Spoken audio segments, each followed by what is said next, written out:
เม็ดเลยเป็นของกินอ่ะเกี่ยวหมูเม็ดละผัดไทย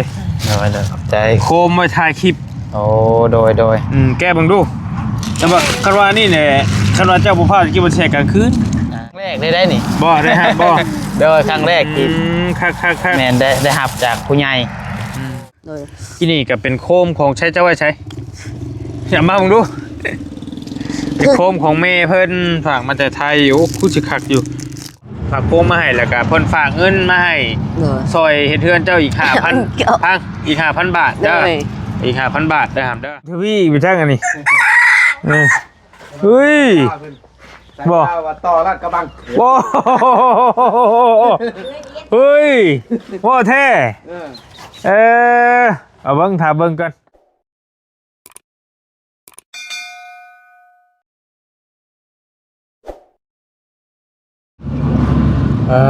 จ้ะพี่น้องเอ้ยหัวหยุ่งหัวยองโคตรโพสบายดีเด้อพี่น้องเด้อสบายดีตอนบรรยากาศสีค่อยคำลงแรงในจังน้อยแล้วแหละเนาะพี่น้องเนาะทักทายสบายดีกันอยู่เพื่อนน้องสายฟ้าน้องบุญทวีเท่านี้แหละเนาะพี่น้องเนาะบอลลี่กับยังอยู่น้ำน้องๆเพื่อนเนาะช่วงแรงพอดีพี่น้องในคลิปนี้บอลลี่สิมาแจ้งข่าวดีน้องเพื่อนน้อยนึงเนาะพี่น้องเนาะพอดีมีทางเมย์กับบนน้อยแหละนะมีทางเมย์จะดีเพื่อนฝากเงินมาสมทบเพื่อนน้องสองไอ้น้องเพื่อนนี่แหละบุญทวีกับสายฟ้านี่อีก 5,000 บาทเราพี่น้องเนาะเมย์จะดีที่เพิ่นส่งเครื่องของมาให้เรื่อยๆอยู่กับเพิ่นฝากเป็นแคปหมูเป็นไฟเน่มาให้เท่าพัดชัยแล้วก็ทีมงานเราพี่น้องเนาะมาให้หลายคู่หลายคนอยู่บริกับสีสยอยแจกไปให้เราพี่น้องเนาะให้ไปได้คู่หลายคนแล้วก็เมย์เพิ่นฝากเงินมาสมทบเติมอีก5,000 บาทไว้ซอยก่อเพื่อนน้องเพิ่นให้มันแล้วมันทั่วเด้อว่าซั่นเนาะเอาก็ขอบใจเมย์หลายๆเด้อเนาะเมย์จะดีอยู่ทางฝั่งไทยพี่น้องเอกะเบิ่งตัวจริงนี่แหละทางบริเองก็คือบริว่าหั่นแหละบ่ฮู้ว่ามันสิได้ซำใดก็เบิ่งไปเรื่อยๆก่อนทางเฮือนเฮานี่ก็เฮ็ดแบบมันเบิดก็แม่นจอดนะมันเบิดกันว่ามันยังบ่พอเล็กน้อยก็คือบริว่าหั่นแหละบริสิเอาเงินส่วนตัวบริออกใส่นะพี่น้องเนาะตื่มใส่ให้น้องเพิ่นให้มันแล้วมันทั่วให้มันแล้วเฉพาะส่วนกอได้สิได้พี่น้องส่วนกอครับตัวตั้งวงกบนั่นแหละตั้งวงกบแล้วก็บานประตูก็ยังบ่ทันมีตามที่บริแจ้งไปอันนี้ก็มีเมย์เพิ่นฝากมาเติมอีก 5,000 บาทก็โอ้ยยินดีน้ำน้องเพิ่นหลายๆเนาะป้าเดี๋ยวสิเข้าเอาไปแจ้งข่าวดีน้องเพิ่นแล้วก็สิเอาเครื่องของให้เท่าพัดชัยเพิ่นแล้วก็เพิ่นสิพากลับลำมันสิค่ำเนาะเพิ่นขี่รถจักรมื้อว่าซั่นพี่น้องเอ้ยไปเดี๋ยวจังว่ากันโอ้หนาวพี่น้องเอ้ยไม่ได้ผ้าไก่จะเบิดบ่นี่นี่น้อยนึงก็น้อยเฮ็ดได้เนาะก็โอ้ยกระบาดไปเนาะโพดโพพอให้เรียบร้อยแล้วกินนี่ตัวนี้ใหญ่นี่ใช่ตัวน้อยนะกันว่าผู้หญิงก็เป็นคนกับประมาณ11-12 ปีนะผู้นี้ประมาณ50เรียบร้อย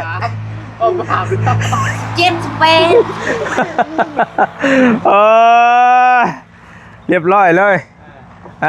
สวัสดีเด้อน้องเด้อสวัสดีย้ำคำทำไอพี่น้ำเท่านี้โดยห้ามมันยกกล้องนี่ให้นี่กล้องพิศราใช่มีรถไอ้คนไทยนะมียังไงพูดบอกเลยนะตัวนี้ตัวนี้โอเคมาหาน้องๆนี่ไพ่ไอ้คนไทยว่าแบบนี้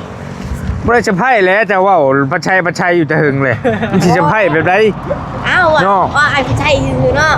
ยังไม่ได้บอกว่ายังของไอ้พี่ชัยอันนั้นตั้งแต่ว่ามันยังไม่ได้บอกว่าไอ้พี่ชัยโคมเจ้าหาดโอ้ยทำเลย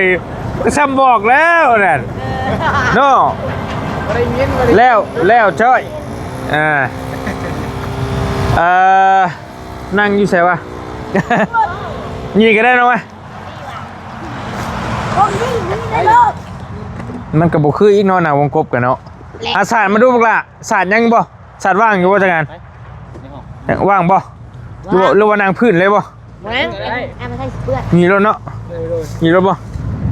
เฮ้ยสิเปื่อนหมดใช่อยู่นี่นะนี่จังหน่อยเพราะว่าไอ้มันสิเฝ้าเมื่อแล้วมันสิคำเอาไปนั่งลงผู้ไปนั่งลงผู้ครับ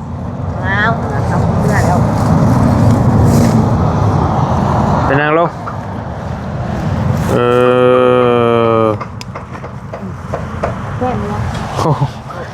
มีรถอันนี้ทางหลังน้ำเนาะมีครบสิกรถทางหลังน้ำเนาะ ว่านั่งไอ้นี่ นั่งลงไปนั่งลงครับไปนั่งลงโอเค มีงูที่เนาะ จังหวะนี่มีงูลอยออกมากับเพื่อนอีกเนาะกักอยู่ นั่งอยู่นี่ อาบน้ำเลยใกล้ได้ยุขนาดน้ำเลยโอ้มันจะมันแย่หมุนได้เดี๋ยวมันหนาวบ่ผม เนี่ยไว้เปิดเอาลี่มาเอื้อยดิ โอ้มันอยากบืนเขารถอีกอยู่ฮะตัวใหญ่มันปิดได้มันเปิดได้ หนาวใช่ป่ะมือจะเย็นน่ะ มือทำกันเย็นหู อาบเลยน้ำจ้ะ อาบแล้ว นี่หรอ อี อาบไปแค่อาบมีเลือดจะหน่อยเด้ออาบอีกแข็งเลยอาจจะแตก ติดตัวนาวพี่น้องเอ๋ยเบิ้งมันก็เด้อ ไอ้นี่ งูออกมา โอ้ คือสิขาด คือสิคักแล้วว่ะโอ้บอน้ำได้แบบนี้ใครเราบอกคักมึงเด้อเด้อหักไปจากไหนมาเจ้าขึ้นมาหน่อยมั้ยมันจึงบอลแย่กัน ได้แล้วหันได้แล้วโอเคสวัสดีแล้วพี่น้องเด้อบอกผมมีอย่างไรหรอกเมย์พันฝากเครื่องมาให้มีซื้อเท่าผัดไชัยแต่ได้ยินคร่าวๆว่ามีของเท่าบี้เพิ่นจะว่าหาบ่เห็นเพิ่นลืมหมดได้หาซื้อเพิ่นบ่เห็นจ้ะมันก่อนเด้อเม็ดเลยเป็นของกินน่ะ เกี่ยวหมู บ้านเฮาเอิ้นหยัง อะไรยังเลยเกี่ยวหมูที่ เขียบหมู เกี่ยวหมู ว่าแคบหมูบ่ แคบหมูหรือเขียบหมูแคบยังวะ เปิดเวลาก่อนป้า แคบหมูกินกับตำบักหุ่งเหรอวะ มันกับปลาหมึกเห็กบ่แม่นเลยปลาหมึกเห็ก เด้อ แล้วก็มีเพิ่นฝากโคมมาให้ตัวใดที่ดื่มบ่เด็กอยู่ในนี่ โอ้ยเนาะ โอ้ยเนาะแมวตัวนี้เจ้าเกลือมันอยู่บ่หาม เพื่อนนี่ก็โต๊ะ บ่จบดีได้เกลือมันนี่ได้ คนกินเนาะ ทนกินจนไปบ่เป็นมื้อนี้นะอิ่มเดียววะอิ่มคัก แม่นล่ะผัดไชัย เด้อขอบใจ โคมไว้ถ่ายคลิป โอ้โดยแก้เบิ่งดูแต่ว่าคันว่านี่แหละคันว่าเจ้าบ่พลาดกินบ่แช่กลางคืนแต่ว่าเจ้าสิเมื่อยแล้วก็เลยให้ก่อนจังให้ลองอันนี้เลยนะโดยแต่บ่เป็นหยังลองบ่มื้อหน้าจังลอง โดย ลองเต้นนี่ก็ได้ หนาว แม่เข้าใจอยู่เพราะว่าเพื่อไปเพื่อมาขณะว่ารถกระบะก็ยังหนาวแล้วนะพี่น้องน้ำประสายังรถจักมันแบบว่ามันเย็นที่ เย็นเด้อบ้านใดลมขับรถยากต้านลมเนาะมาเพิ่นเลยเป็นโคมมาเฮายังเวลาอยู่กลางค่ำกลางคืนนั่นแหละไปหันไปนี่บ่หรือว่าใช้ถ่ายคลิปบ่โอ้คักบาดนี้โอ้คงแบบ จะถ่ายเลยบาดนี้ก็ไปเดียวก็ห้อยเนาะเห็นบ่จะเปิดบ่เอ้าเปิดอะไรบาดบ่เคยใช้จักเทื่อได้นี่ไม่กว่าเปิดได้หามนี่ปุ่มนี่บ่ปึ๊บใช่เอ้านี่ก่อน ใช่เลย เอ้าเฮ้ยเบิดบ่แม่นเบิดแก๊สสแกนหน้ารุ่นสแกนหน้าแค่น่ะเอ้าคือกล้องเนาะกล้องนี่น่ะคือกล้องเลยมันมีหลายมิตินี่มุนคือกล้องเลยโอ้ต่างแท้ดิมุนเป็นเล่าหน่อยก็ได้นี่แต่ว่ามันโมเมนต์กลางคืนพี่น้องมันยังบ่ทันค่ำปานใดแต่ว่าบ่แจ้งคักเดี๋ยวเบิ่งรถนี่โอ้ขนาดจำนี่ได้ดิเนาะโอ้เทวีโอ้แย่งใช่นี่ใช้ตาสั่นเลยมันมีไฟนี่พร้อมเนาะมันก็ได้ไฟกระพริบ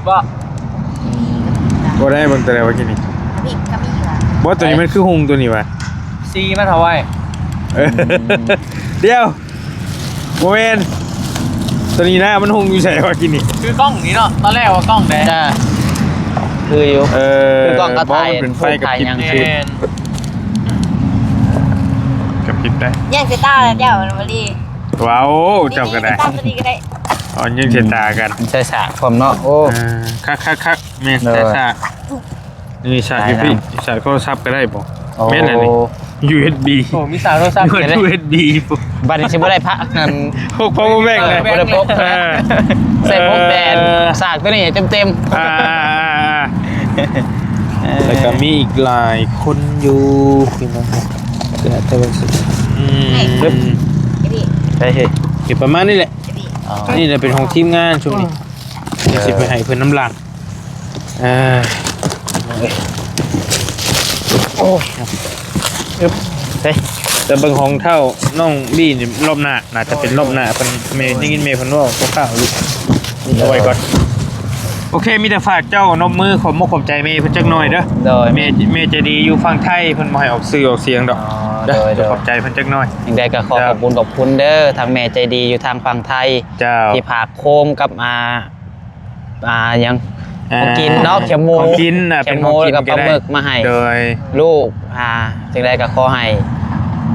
แม่อยู่ดีมีแห้งสุขภาพร่างกายแข็งแรงอยู่เย็นเป็นสุขกายสบายใจร่ำรวย จ้า แม่ให้มาสนีก็ขอให้กลับคืนไปหาแม่ร้อยเท่าพันเท่าเด้อวันใดที่ประเสริฐก็ขอให้เกิดแต่กับแม่และกับครอบครัวของแม่เฮ็ดธุรกิจการงานหยังก็ขอให้เจริญรุ่งเรืองเด้อสาธุ สาธุเด้อ ครั้งแรกได้นี่ บ่ได้ฮะบ่ โดยครั้งแรกที่ คัก แม่นได้รับจากผู้ใหญ่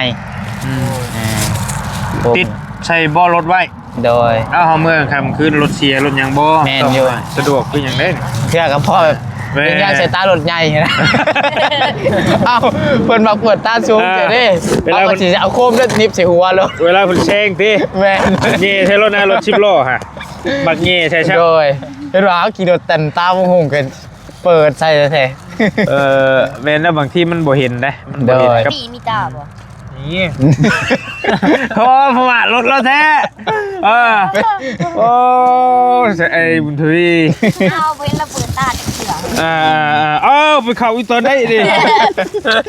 โอ้ยเนาะ ไปดึง มันก็ได้ให้เบิ่งก่อน ดึงลอตเตอรี่แล้วดีกว่า ของเบาอันนี้ก็มีบ่เก้บุญทวีเจ้าก็เอาบ่หามเจ้ากะ ให้ไอ้บี้ ฮะ เอามาให้ไอ้บี้ แล้วแต่ว่าเพิ่นเขียนมาให้เจ้าอ้ายก็บ่กล้าเว้าได้เพราะว่ามันบ่เป็นสิทธิ์ของอ้ายหั่นนะ ๆถามมาให้เจ้าเลยเนาะ แล้วแต่เบิ่งอาจสิให้เจ้าก่อน เจ้าแช่ไผกัดถูกแล้ว อืม จะต้องให้ฮอดมือเจ้าก่อน ลองเบิ่ง ไปก่อน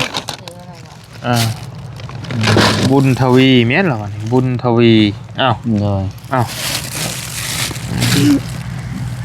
แกเบิ่ง โคมบ่น่ะกะ ก็จังว่าคือว่าโคมนี่แหละ อ๋อเบิ่ง เบิ่งด้วยหา นั่นเนาะจังหวัด ไม่บ่ ไม่จะเสียไปยังไม่ร้องเพลงบ่ ไม่ก็เอาให้อ้ายเพิ่นพี่แล้วนี่ เฮ้ยให้น้องเพิ่นเก็บไว้ก็ได้ แล้วแต่เพิ่นว่า โอ้ จะให้ มีสายสากอีก ฮะ มีหัวอีกตัวน่ะ มีในครั้งนี้เนาะ เอาไว้เงี้ยงกลางคืนหน่อย โอ้ เด้หักเลยนะ สายตาจนจะขาดทีนี้ยัง โอ้ ว่า โหเนาะเบิ่งหาเบิ่งดูยังมาใช้อ้ายดูมีไฟกับฟิบอีกน้ำใจได้ตัวนี้ห้ามกันบ่ได้ เจ็ดสีอ่ะ ไอ้เจ็ดสี พอเราได้นี่ ไอ้บรีหมดดูบรี โอ้ยยังสิหมดบ่ได้ หมดบ่ได้อะไร ได้แล้วจะต้องกดตัวนี้ โอเค แม่น คักอยู่แบบนั้นกะพี่ถึงหงคักอยู่ แม่นพุ่งมือปั๊บเล่นได้ปะ บ่ได้ โอ้บ่ได้เนาะ บ่ได้บ่หมุนบ่ได้โอเคมีหลายแบบไปเลย เลย เบิ่งก่อนลองอันนี้ก่อน ใช่ปะหนาวบ่หนาวแต่บ่ใส่เสื้อแขนยาวนี่ ไปใส่ยันว่าทุกเจ้าเพื่อค่ำเนาะ โดย ได้แล้วค่อยไปค่อยมาบืนมาใหม่มาหรอบืน มาอยู่คันบ่คายยังก็มาช่องเป็นได้ช่อง YouTube โดยยังแต่นะเวลายังบ่นับ นับแล้วแต่ว่า แต่บอลลี่เบิ่งคร่าวๆนี่ก็ผ่านแล้วแหละผ่านแล้วแต่มีแต่ยังรอซื่อนะรอเวลาเพิ่นน้อยนึง โดย เพิ่นก็มีกฎมีเกณฑ์เพิ่นอยู่ ใจเย็นๆเนาะ ใจเย็นๆน้อยนึง เขาหาก็ให้ตั้งจังมือ แม่นไว้เด้นี่ 5 มือ5 มือบ อลลี่ว่าอยู่เบิ่ง ช่องนี้เพิ่นสิปังแล้วนี่วะเบิ่งมื้อน่ะบ่ไหวอีหลีก็ถือว่าพี่น้องเพิ่นให้กำลังใจหลายอยู่ทางน้องคนนี้ก็ก็คือ เข้ามาให้กำลังใจทางเบาพี่เนาะ ๆ คอมเมนต์ก็โอ้รู้สึกดีใจหลาย โดย เพื่อนเขามาให้กำลังใจอยู่ บ่ดอกคนสิให้กำลังใจนะคะแนนเฮาตั้งใจเฮ็ดความดีเนาะมีแต่คนอยากสนับสนุนทั้งนั้นแหละตั้งจิตตั้งใจบึดคนทั่วโลกเบิ่งอยู่ โดย พี่น้องอาจารย์อยู่ดีมีแห้งเด้อเดินทางปลอดภัย ใจอ้ายเพื่อน แล้วเราจะว่ากันเดี๋ยวคุยกับน้องๆเพิ่นก่อน โดย แต่มันยังมันค่ำชุ่มเจ้าหั่นแหละ โดย เจ้าคนเด้อก ลับก่อน กลับก่อนได้ กูโดยเอาขอบใจเดินทางปลอดภัยเจ้าโดยค่อยๆลูกค่อยๆนั่งอยู่นี่ก่อนเดี๋ยวคุยเวียงน้ำไม้ก่อนจะพาไปใส่เด้อแป๊บหนึงเบิ่งอันนี้ก่อนเบิ่งแป๊บหนึงนั่งลงห้ามนั่งลงจุบดีโอเคอังเกิม โอเคไป จักบ่อังเกิม อังเกิบกูนำ อังเกิมคือนางโดย ตะกู้ตะบ้านน่ะเอ้ย ตะกู้คือจักว่ะเฮ้ยไป มีเมื่อแล้วเด้เนาะ ไปแล้วแต่โคบเมื่อแล้วทางน้องๆเพิ่น พี่เต้ยไอ้พี่ เพิ่นมาแต่เช้าโอ้โหไอ้มันใส่เลยมาแต่เช้า แม่นบ่มาพร้อมกันแต่ว่า แต่ไอ้พี่มันลังไม่หนึ่งหลายไอ้พี่เศร้าเมื่อย เราน้ เว้ยขออนุญาตเด้อพี่น้องเด้อให้มานั่งนำกัน ำว้ายว่ะ ทำรอบ่ จนขาด ทำรอปลอโอ้ มือในหมู่นักการส่งเหี่ย บ่ ได้ไรจะเสือมาบังเห็นมันเลย ก็น้ำพี่น้องมานั่งมองน้ำบัด โอ้หนาวแห้งมื้อนี้เนาะลงมานอนห้องเอาได้ ลงมาเลย ลงแล้วเนาะ ผมบ่เลยว่าเฮือนแล้วจังสิมา โอ้เขาบไหว เว้าในใด เฮาหนาว เฮือนแล้วจังสิลงมา โอ้หนาวอะไรถึงอ่ะรวมมันก็กินหาอันหาสัตว์ยังบ่อยู่เฮาก็อยากมานอนลุ่มแล้วบัดนี้ แล้วแต่แล้วลงมานอนก่อนแล้วจังนั่นจังว่ากันนอนโชว์ข้าวก่อนดิศพนี่ก็เริ่มแห้งแล้วนี่ นอนเลยเฮาน อนเลยกันเนาะ เปิดในเมตตาเจ้าหน้าอายไปใส่ โหมันยังบ่ทันค่ำก็ได้ เลย โดยไปโอเค นี่เปิดแล้วมันบอก มีแต่ฟังไอ้สิเว้าเด้อ เลย ที่นี่ก็เป็นโคมของใช้เจ้าไว้ใช้อย่ามามึงดูเป็นโคมของแม่เพิ่นฝากมาแต่ไทยโอ้คู่สิคักอยู่ของไทยเลยพี่น้องเอ้ย ของแท้ตี้ ของแท้ใส่งาน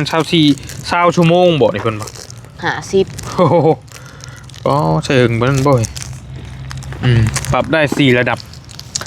เมใจดีเด้ออยู่ฝั่งไทยป้าก้อนถุงนี่เห็นมั้ยอันที่อ้ายซื้อมาหาเจ้าเล็กๆเลยน่ะ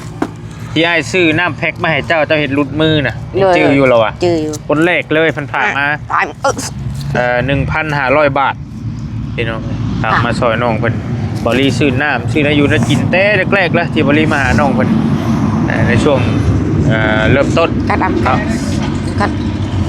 ก็เอาเก็บ กระเจเข้าเพื่อนให้เพิ่นระดกไปว่าใช้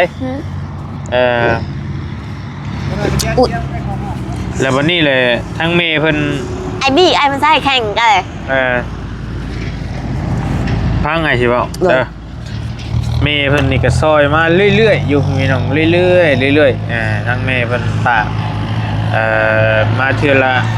4-500เทื่อละ1,000เทื่อละ2,000เพิ่นฝากมาซอยน้องเพิ่นนี่แหละก็ฝากซื้อมาสากเงินมาซื้อนะอยู่นะกินแน่ฝากที่ซื้อทานว่านี่ก็แม่นซื้อแฟบซื้อสบู่ยังบ่ได้ซื้อมาให้น่ะก็แม่นของเพิ่นนั่นก็ได้ โอ้ย พี่น้องถือว่าเมย์เป็นซอยมาเรื่อยๆแล้ววันนี้แหละล่าสุดนี่เพิ่นฝากโคมมาให้เนาะฝากโคมมาให้แล้วก็เพิ่นฝากเงินมาให้ซอยเฮ็ดเทือนเจ้าอีก 5,000 พังอีก 5,000 บาทเด้ออีก 5,000 บาทได้หามเด้อเพิ่นฝากมาซอยมันก็แน่นี่แหละพี่น้องเมลก็ได้เอา1 2ปุ๊บมันก็ว่าเฮาหยอกมันอีกแบบนี้ก็ได้จังมันก็มาอีกแล้วนี่มาอีกแล้ว5,000 บาทก็หรือว่าเป็นเงินประมาณสัก3 ล้าน3แสนประมาณนี้แหละพี่น้อยน้อยๆเนาะสิไว้ต่อเติมเป็นเพื่อนน้องคนนี้ ก็ฟังเบิ่งรุ่นเบิ่งน้ำกันว่าสิฮอดขั้นตอนใดจังใดก็จังว่ากันตอนนี้ก็ได้เนาะทางเขตน้องบุญทวีเฮานี้พี่น้องเอ้ยมีแต่มื้อนี้ก็ทางบริซื้อวงกบมาให้น้องเพิ่นก็ได้แล้วครบไปแล้ววงกบนี่ยังเหลือแต่เป็นพวกประเภทบล็อกอันนี้ บอกหมดแล้ว ก็ยังบ่หลายเนาะ โดย ก็สิได้ซื้อทรายมาอีกนี่ปูนอีกปูนก็พอสร้างแล้วว่าก็อาจจะยังบ่หลายไปได้ดอกน่าสิได้อยู่ หมื่นก็เบิดแล้วบอกตอนเช้า เนาะกับบ่ยังเทคานก่อนเมื่อกี้เทคานอยู่แล้วดิเอาสิเทคานไว้ ที่คานนี่เรียกว่าที่คาน เอ้าบ่เทคานหั่นเด้ตัวคันกลางหั่นเด้ โดย ตัวนี้หั่น ที่คานมันก็ใส่ทรายเนาะ ตัวนั้นแหละโอ้มันอยากตีกัน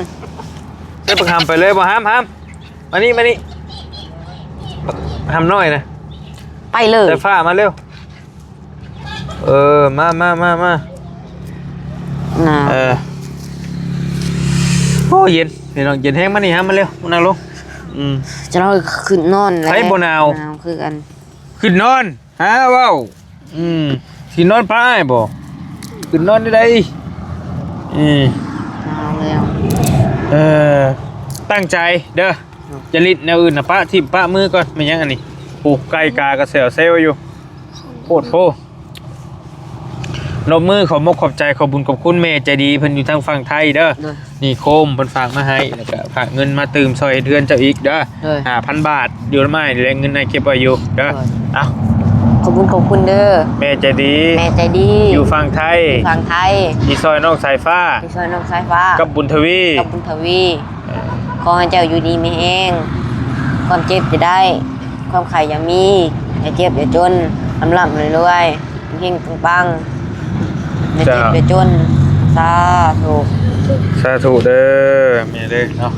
คือว่าหนาวแห้งเย็นแห้งมันนี่พี่น้องคือว่าจ้อยเติบอยู่ที่เธอตั้งใจนมมือขึ้นพอเลยจ้ะคนเดียวขอบบุญขอบคุณเด้อผู้ใหญ่ใจดีอยู่ฝั่งไทยที่ฝากเงินมาซอยเฮ็ดเฮือนให้น้องสายฟ้ากับบุญทวีให้เจ้าอยู่ดีมีแห้งให้โชคให้มานให้ร่ำให้รวยปรารถนาสิ่งใดให้เจ้าได้สิ่งนั้นสมความปรารถนาอยู่ดีมีแห้งร่ำรวยอย่าเจ็บอย่าจนอย่าคัดอย่าสนเดินทางขึ้นเหนือลงใต้ให้มีแต่คนหักให้มีแต่คนแพงอยู่ดีมีแห้งร่ำรวยสาธุเด้อเนาะผมมีเสื้อแขนยาวว่าคือผู้หาใส่เสื้อแขนยาวส่งขายาวมันหนาวมีแต่เสื้อแขนยาวบ่มีเสื้อแขนยาวว่ามันใส่บ่มีเสื้อแขนยาวใส่เป็นไข่ได้ลูกหลานเบิ่งหามาให้มึงเยอะมึงดูโอ้เป็นหมู่มันเป็นเวิงคักเนาะโอ้สากไว้นี่ได้นี่บางทีอ้ายอยากยืมของเจ้าไทยเวลาถ่ายคลิปกดนี่แม่เลยสินะเวลาถ่ายคลิปมันเป็นเวิงใหญ่กดนี่แม่เลยบ่ลิมักเวิงใหญ่ๆสิแหละมันถ่ายคลิปกดอีกเลยโอ้แล้วกดไหมมันมีจักรวรรดิแท้เดี๋ยวนี้7 8 9 10โอ้11 12ลายวรรดิเลย3 14 15อะไรเอามันคือบ่นับจักเทื่อก็มานับตัวนี้บ่โอ้หลายสิเอาสินับได้ครับบัดนี้นับได้เด้โอ้แต่ว่ายอมรับว่ามันหุ้มมันกว้างเนาะเป็นเวิงคักอยู่นี่แต่ว่าการเขียนการหยังนี่บ่เหมาะแบบนี้แต่คือบริการเขียนหน่อยจะได้อยู่เวลาไปส่องเบิ่งหั่นเบิ่งนี่ละเหมาะโพดมันกว้างคำว่าการเขียนแล้วการเขียนน้อยได้อยู่เขียนทรายเขียนหยังสินะแต่ว่าการกบกันอย่างนี้มันก็บ่คักมันบ่เป็นเราการไกลได้อยู่แต่ว่าอ้ายน่ะมักแบบนี้มักแบบนี้ถ่ายคลิปแล้วค่ะก่อนแล้วถ่ายคลิปกลางคืนแล้วส่องไว้แล้วมันกว้างเด้มันคักมาสิเปิด2คลิปเปิด2คลิปอย่าเฮ็ดมันก็ไปส่องใส่กล้องง่ายมันก็มั่วแล้วอ่ะมันต้องส่องมาแต่ทางนั้นสมมุติว่าคันส่องส่องมานั่นโอเคปิดมาเดียวห่านเนาะตอนนี้5 โมงได้พี่น้องเอ้ย5 โมง28 นาทีแต่ว่ามันรู้สึกว่ามันค่ำค่ำไว้อีหลีที่เธอ มันเริ่มค่ำๆมืดๆแล้วไฟแจ้งข้างนอกอย่าไปส่องแซนนั่นอ้ายดิเอายังจิ้มแควนะลูกหล่ะ เคล กี่แควผมเริ่มยาวอีกเลยเนาะใช่หัวเราบ่นี่ ละแล้ว ไปชาให้ พี่ ไอ้บี้ชาให้เป็นล่างหำไหมพ่อบ่ นั่งร่างทำมันก็มีว่า โอ้ยเว้ยเลย บุหรี่สีส้มขาวสีเหลือง โอเค ประกาศเมฆขนูนเลย ว้าวโอ้ยแหงตกใจอยู่ป้าไปเบิ่งพอสร้างแล้วก็เขาใช้อะไรฮะไปไปเบิ่งจังหน่อยไปเดี๋ยวสิไปหาเบิ่งเล็กมาให้ก่อน ไปเบิ่งไม่ใช่เข้าไปน้ สิไปนี่ได้ ำขี่รถไปน้ำเจ้าเลยเราก็ขี่รถไปน้ำเจ้าเลย แน่นบอกขี่รถไปน้ำไม้บอกไปเบิ่งก่อนพี่น้องฮอดใส่จังใดไว้อีหลีนี่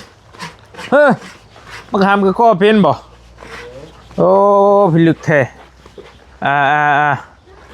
เก่งกว่าบุญทวีไปจังอันนี้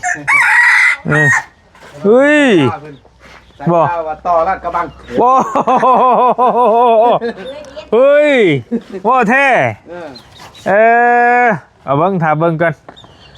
ก็พอช่างสิได้2คนนี่บ่ไปเฮ็ดเวียงนำเบิ่งนี่ ชอบทั้งนี้แหละ เบิ่งคักแล้วต้องติดตามแหละ ติดตามเบิ่ง ไปใช้ก็ไปด้วย เฮ้ย ช่วยของผัก เก่งอีหลีนี่ก็เป็นมันต้องคนขี้ดื้อแล้วมันจังเป็นนี่แม่คนมักแน่ดื้อเฮ็ดนะดื้อเฮ็ดดื้อทำ ไปเรื่อยๆจะน้อยใหญ่กูจักเลยนี่หาเงิน โอ้ได้เรื่องเลยนี่เกียรติเอกไปหัดไปนี่กับหมู เพช ช ร ด ต่อปะต่อเพชรเอาเงินเราปะ เฮ็ดเอาเงินเราปะ เพชรเอาเงินเราไปบุญ ลอ ปะ งดูเห็นลองมันดู เฮ็ดรถนะ ให้อีกจะเอาเงินให้แล้วนี่โอ้ยแล้วเมื่อเดือนนี่ครับเขาจะจ้างไหม อยากเอาเงินไปก่อนคือเขาเอาค่ะมาได้เงินเพิ่นเบิ้งได้ มาต่อปะ ก็ลองซอยแล้วตั้งใจซอยแล้วเบิ่งแล้วสิแบ่งให้อยู่บ่จักบ่น่าจ่ายเงินฮะเรียกว่าแนวใดก็ลองตั้งใจเบิ่งเป็นวิชาได้บ่ได้มันก็เฮือนเจ้าเองเจ้าก็เฮ็ด ให้ได้เงินเป็นบุญเนาะ ฮะอยากได้เท่าไหร่เงินไปบุญน่ะ เอา เด้เราเว้าคอยเว้ากับเราเลยเขาบ่ได้ยากได้ข่อย เท่าไหร่เงินไปบุญ เอาวะสองเซน 200,000 อย่าพกครับ 200,000แล้วพ่อคุ้มบ่200,000 กุ้มแล้วก็มึงจะวันต่อ เราบอกกับมึงจังพันนะ ต่อเอ้ย แก้วมาต่อเนาะ ใจ เ เสมอพวกเขา พิ่นซอยเจ้าฝึกโลดไอ้ให้ได้ยีดอกทำ200,000นะแค่นั้นเจ้าเฮ็ด แท้ ไอ้เคยตัวเจ้าบ่เพื่อนเป็นลังไอ้ก็ยังเฮ็ดให้ได้อย่างนี้นะ เบิ่งกว่าเจ้าเบิ่งดูบ่ลี เงิน200,000สิพี่ยังอ้ายสิให้บ่ได้เจ้าก็ว้าว เฮ็ดกว่าใช้ผ้าเด้ใช้ผ้าบ่เคยเด้ เพิ่นบ่กูเขายันเชียงชลิกแสลกนะยังก็คือคุณว่าวกันนะ ชิกออกมาเลยโยว่ะเป็นบ้านมีแท้ว่ะ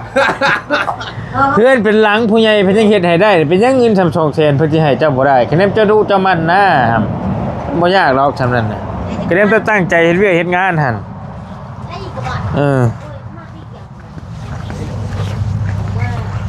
กำลังก่อขึ้นยึดตัวนี้ไว้พี่น้องก็ถือว่าโอ้ได้เรื่องอยู่เนาะงามก่อตัวนี้คือแห้งตันตึ้งเลยแบบแห้งคักพอดีงามเลยพอดีเหมาะเจาะเป็นบล็อกประมาณบล็อกครั้งนี้ประมาณก้อนหนึ่งความยาวนะแล้วเผื่อไว้ท่านี้มันก็พอดีงามแต่ตั้งทางกลางแล้วก็บล็อกคักมันกระชิลวงกับประตูใหญ่เพราะอันนี้มันก็โบซื้อกันปันใดสวัสดีนะฮามเด้อผู้นี้บ่อันจะว่าบอกต่อน่ะนี่บ่ รัดกระบัง ต่อลาดกระบังโอ้ น่าจะคุณใกล้จ้ะ โอ้คักเลยนี่จะมาช่วยเวียกเพิ่นบ่หาม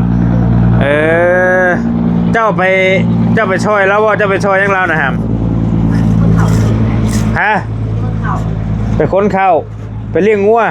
ไปนี่บ่ไปแต่ก็ไปหน้าบักหามนี่บ่ ไปเดือนนี้ก็ไปนะ ตัว เสียค่ะ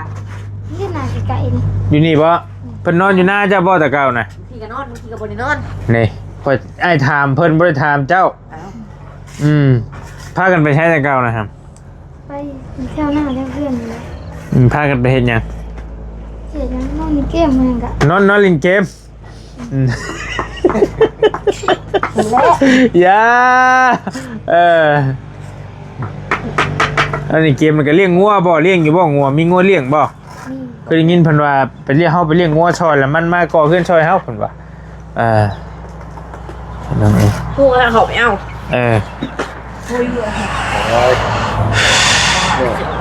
ก็ซอยลาวเฮ็ดหั่น ไปนะ Ừ. เบิ้งเราตักเราเงียงใช่ได้ต่อจะได้บ่ได้เหี้ยได้เงียงเด้อ ผู้นี้เนียนกว่านะพังเว้านี่บ่ห่านอายโลดเจ้าบัดนี้บุญทวี พี่น้อยก็ใช้เฮ็ดเช่นกัน คนใดดีแล้วสิเอาไปเฮ็ดเวียกนำบัดสิเด้อ บ่เอาบ่ช่องผู้ใดผู้ดีแล้วปูน เอาบ่ช้องโอเค ลูกชายเจ้าเด้สั่ง อย่าเด้อบ่ อันนั้นเอาไปเล่นเกมตัวไหนเอาไปแอบเอาไปแอบเอาไปกวนตัวไหน บอกนะวินเลยพอพูดให้ปรับนอนไม่ได้ปรับ เจ้าเฮ็ดโลดพอดมือบุญได้เซลให้เงินเด้อเจ้าต้องเอาไม้โลดเจ้าบอกให้โลดมือได้มือบุญอีก4 มื้อโอเคเฮ็ดช่อยแล้วนี่ว่าต้องอันนี้แล้วงานหน้าจังเราจ้างจังเอาอันนี้เดี๋ยวเฮือนเจ้าเองเจ้าเฮ็ดโลดตัวนี้ว่าต้องอยากได้ค่าจ้างค่าหยังไปเฮ็ดเฮือนตัวหน้าพุ่นเจ้าจังเอาถามเราสิจ้างมือเท่าไรจังไปนำเรา 2 คนนี่เราสิให้มือเท่าไรแล้วแต่นี่ สบายหมด เบิ่งเอาแล้วฝึกไปเพื่อฮอดงานจริงมันก็เป็นอะไรไปเล ให้ ย ก็ใช้ช่องอีกได้บ่ให้ลงโลเลยก็ใช้ช่องผู้ใดขยันบ่ขยันบ่บอกอีกบายลูก เด็ดปิดบ่ ปิดแหละ ลบเสียให้นี่ลบให้เตะบาทหนึ่ง โอเคพี่น้องเอ้ย ว่ากันจังยึดเจ้าก็ใส่หัวแทงมันก็เดี๋ยว ลบให้เตะบาทหนึ่งเลย นี่ ๆ มันคือห้างแท้มันดิใช้ตัวนี้ได้บ่บัดนี้ เจ้าบ่ปูนลงก่อน กาแฟปูนน้อยโพด มันเงียงพอได้หำไว้ให้พอสร้างมาเบิ่งให้ยันบ่ผ่านไอ้เบิ่งหั่นเบิ่งก่อนปัดใต้ไผใส่ให้มันแจ้งๆโอเคพี่น้องบอลลี่ขอโตวเดินทางจบคลิปปิดคลิปไว้เพียงจำนี้ก่อนสิไปซื้อเล็กก่อนกินนี่ว่าสิไปแหละแต่ว่าทั้งน้องคนสิเผาเมื่อก็เลยสิเอาของเครื่องของให้เพิ่นแล้วกันมาเบิ่งพอแล้วก็ได้นึงเนาะแล้วจังว่ากันเนาะขอมุกขอบใจขอบุญขอบคุณในลายทางเมย์ใจดีเนาะอยู่ทางฝั่งไทยเพิ่นฝากเงินมาซอยน้องบุญทวีน้องสายฟ้าเฮ็ดเฮือนอีก 5,000 บาทเนาะให้เมย์อยู่ดีมีเฮงเด้อให้โชคให้มารให้ร่ำให้รวยปรารถนาสิ่งใดก็ให้ได้สิ่งนั้นสมความมุ่งมั่นปรารถนาร่ำรวยอยู่ดีมีเฮงอย่าเจ็บอย่าจนอย่าคัดอย่าสนเนาะเดินทางขึ้นเหนือลงใต้ก็ให้มีแต่คนหักคนแพงเนาะให้มีแต่คนเบิ่งคนแย่งจะได้แม่เด้ออยู่ดีมีเฮงร่ำรวยเด้อแม่เด้อสาธุไปก่อนพี่น้องบ๊ายบายเจอกันใหม่โดย